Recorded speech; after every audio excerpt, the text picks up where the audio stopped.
There are many ancient artifacts that have reshaped our understanding of humanity's past and redefined the narrative of history. Among them is the life-size Terracotta Army. Created more than 2,000 years ago, the Terracotta Army is a stunning combination of art and advanced technology.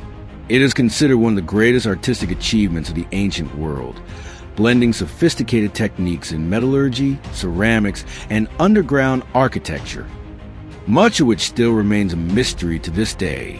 The Terracotta Army is part of the grand mausoleum built for Emperor Qin Shi Huang, containing more than 8,000 soldiers, chariots, and horses.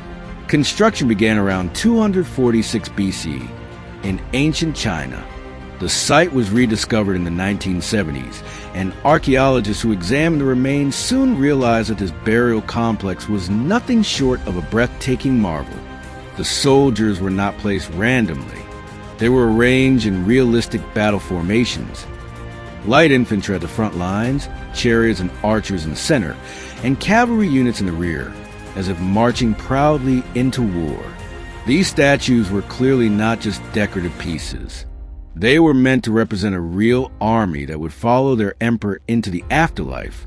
It is estimated that there are over 8,000 terracotta soldiers, along with 130 chariots, 670 horses, and hundreds of archers and cavalrymen. They were buried in several large underground pits, covering an area of more than 20,000 square meters.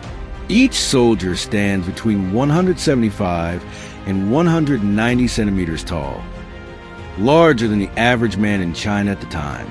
Even the terracotta horses were sculpted nearly life-size, with detailed and lifelike musculature. What makes them even more fascinating is that each figure is unique. No two faces are exactly the same. Hair, expressions, noses, even the style of mustaches and beards, all are different. It feels as though each warrior had his own identity, like real individuals who once lived. Some warriors have narrow eyes, others have wide eyes. Some have thick mustaches, others thin beards. This attention to detail makes them appear almost alive. Experts believe these faces may have been modeled after real soldiers. If this is true, the Terracotta Army is not just a work of art, but a kind of photographic record of the people of that era, capturing the faces of real men from 2,000 years ago. There's even a conspiracy theory suggesting that some faces might have been modeled after prisoners of war. In this way, the emperor's enemies were immortalized as eternal guardians of the ruler who defeated them, a humiliation that would never be erased. What's more, the soldiers were originally painted in bright colors. They wore black and red armor, had flesh-colored faces, and carried shining weapons. But once they were unearthed and exposed to air after thousands of years underground, the pigments faded within hours, leaving behind the clay-colored statues we see today. Archaeologists also discovered real bronze weapons, spears, swords, and crossbows, many of which were still sharp after 2,000 years. This proves that Chinese metallurgy was far more advanced than previously thought. Some weapons were even coated with chromium to prevent rust, a technique that was not rediscovered in Europe until the 20th century. Imagining the creation of the Terracotta Army means imagining one of the greatest construction projects of its time. Thousands of life-size figures could not have been crafted by just a handful of artisans. Historical records say more than 700,000 workers were mobilized to build Emperor Qin Shi Huang's tomb, including the Terracotta Army. These workers included clay sculptors, carvers, painters, metalworkers, and countless laborers who were forced to haul earth and stone. Construction lasted for decades, beginning when Qin Shi Huang first took the throne, and was still unfinished when he died in 210 BC. Behind the beauty of this masterpiece lies the suffering of thousands of forced laborers. They worked day and night, carrying earth, molding statues, and digging underground chambers. Historical accounts say many of them died from exhaustion or illness and were buried near the complex. Legends even claim that after the project was completed, the craftsmen who knew the secrets of the tomb were buried alive, so no one could reveal its location, whether true or not. This story highlights the cruelty of the Qin dynasty. Each warrior was created using separate molds for the head, torso, arms, and legs. Once the parts were completed, they were assembled into a full figure. Even though molds were used, no two soldiers are identical. Craftsmen added hand-finished details to the faces, hair, and armor to make each soldier unique. The clay used came from the region around Xi'an, which is rich in fine loess soil.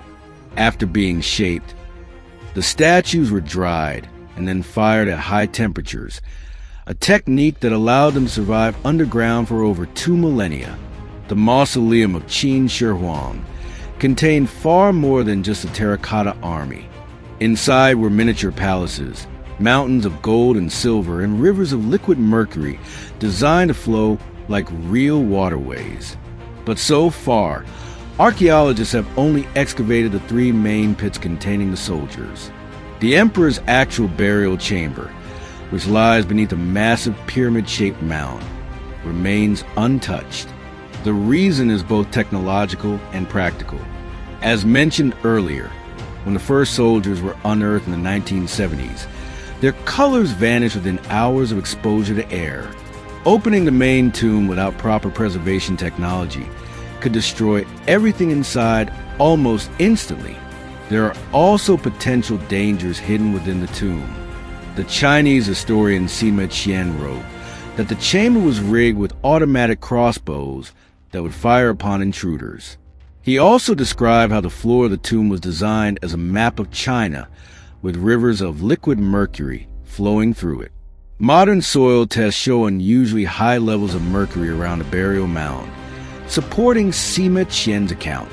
If opened carelessly, toxic gases could pose a real threat to archaeologists. That is why the Chinese government has decided to wait until preservation technology is fully capable before opening the main chamber. To this day, it remains one of the greatest archaeological mysteries in China. Qin Shi Huang's power was extraordinary.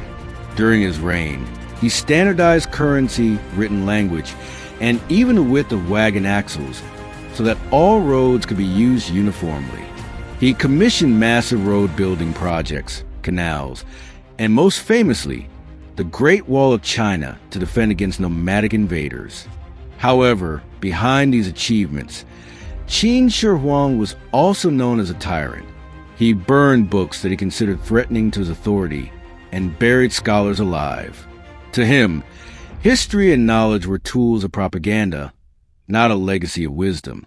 Despite being known as a powerful and commanding ruler, Qin Shi Huang had one great fear: death.